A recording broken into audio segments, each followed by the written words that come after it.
Media మిత్రులకు అందరికీ కూడా ముందుగా నా హృదయపూర్వక నమస్కారాలు.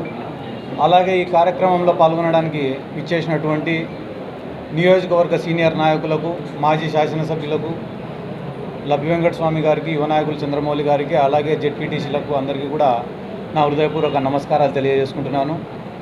అలాగే ఈరోజు రాష్ట్రంలో నూతనంగా ప్రభుత్వాన్ని ఏర్పాటు చేయబోతున్నటువంటి కూటమి ప్రభుత్వానికి కూడా యువజన విభాగం తరఫున, వైఎస్ఆర్ కాంగ్రెస్ పార్టీ యువజన విభాగం తరఫున కూడా నేను శుభాకాంక్షలు తెలియజేసుకుంటూ, అదే రకంగా ఈరోజు నందికొట్కూరు నియోజకవర్గంలో దాదాపుగా వైఎస్ఆర్ కాంగ్రెస్ పార్టీకి 80,000 ఓట్లు పడడం జరిగింది. ఆ 80,000 ఓట్లు వేసి వైఎస్ఆర్ కాంగ్రెస్ పార్టీకి మద్దతు తెలిపిన ప్రతి ఒక్క ఓటర్కు కూడా ముందుగా నా ప్రత్యేక ధన్యవాదాలు, కృతజ్ఞతలు కూడా నేను తెలియజేసుకుంటున్నాను. ఒక ముఖ్యమైన విషయం నేను ఈరోజు చెప్పదలుచుకునేది ఏమంటే నేను రాజకీయాల్లోకి వచ్చి దాదాపుగా 11 సంవత్సరాలు అయింది. ఈ 11 సంవత్సరాలలో దాదాపుగా ఒక 5 సంవత్సరాలు ఏ పార్టీలో లేకుండా వ్యక్తిగతంగా నేను రాజకీయం చేసిన, ఆ తర్వాత ఒక 6 సంవత్సరాలు వైఎస్ఆర్ కాంగ్రెస్ పార్టీలో ఉండి నేను రాజకీయం చేసిన. ఈ 11 సంవత్సరాలలో ఏ రోజైనా కూడా సొంత డబ్బు ఖర్చు పెట్టుకొని నేను రాజకీయం చేసినానే తప్ప ఏ రోజు రాజకీయాన్ని అడ్డం పెట్టుకొని 1 రూపాయిని ఇంటికి తీసుకొని పోయినది కూడా లేదు. ఎందుకు నేను మీకు అందరికీ ఈ మాట చెప్తున్నానంటే, నిజాయితీగా పనిచేసినాం తప్ప ఏ రోజు కూడా రాజకీయం నుండి ఏం ఆశించి రాజకీయం చేయలే. ప్రజల ప్రేమ కోరుకున్నాం, ప్రజల అభిమానం కోరుకున్నాం, ప్రజలు మమ్మల్ని ఇష్టపడాలని కోరుకొని రాజకీయం చేసినామే తప్ప ప్రజల నుంచి ఏం ఆశించి లేదా రాజకీయాల నుండి ఏం ఆశించి మేము రాజకీయం చేయలే. కాబట్టి రాజకీయాలలో గెలుపోటములు అనేటివి సర్వసాధారణం, సహజం. గెలిచిన రోజు పొంగిపోలేదు, ఈరోజు కుంగిపోయే ప్రసక్తి కూడా లేదు.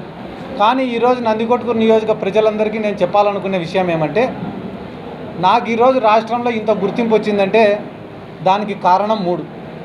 ఒకటి, నందికొట్కూరు నియోజకవర్గ ప్రజలు, ఇక్కడ ఉండేటటువంటి నాయకులు.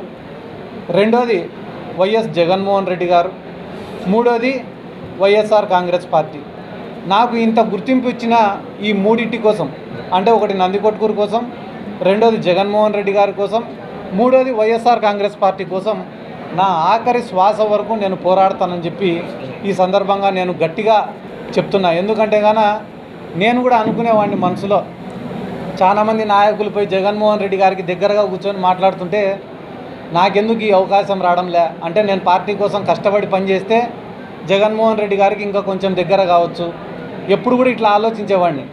కానీ చాలామంది పార్టీలలో సీనియర్ నాయకులు ఉంటారు, వాళ్ళకే ఎక్కువ ప్రాధాన్యతలు ఉంటాయి, వాళ్ళు చెప్పిన మాటకే ఎక్కువ వాల్యూ ఉంటుంది.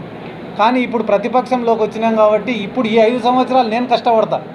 అది యువజన విభాగం తరఫున కావచ్చు, పార్టీ కోసం కావచ్చు, పార్టీ సిద్ధాంతాల కోసం కావచ్చు, పార్టీ కార్యకర్తల కోసం కావచ్చు, నా వంతుగా గడిచిన 11 ఏళ్ళు కష్టపడిన దానికన్నా రెట్టింపు కష్టపడతా.